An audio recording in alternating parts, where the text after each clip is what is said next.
Tapping Board presenta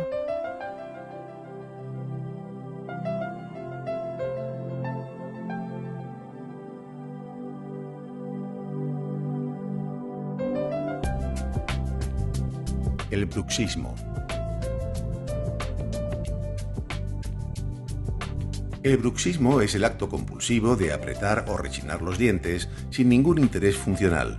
El estrés y la ansiedad son a menudo las causas más frecuentes.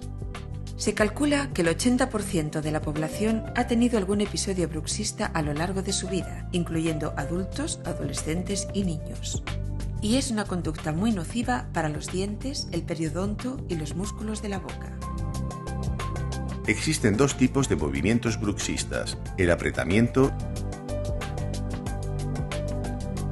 y el rechinamiento, siendo este último el más dañino. La manifestación más común del bruxismo es el desgaste de los dientes. También podrá causar sensibilidad dental y fisuras, o incluso fracturas y desprendimientos de restauraciones. Además, puede producir la pérdida de anclaje de los dientes.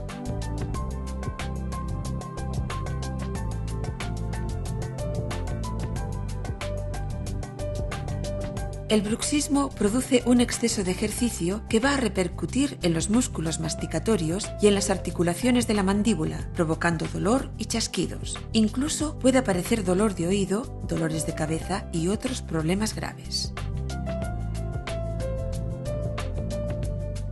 El bruxismo puede ser diurno o nocturno, siendo este último el más frecuente y que a menudo pasa desapercibido.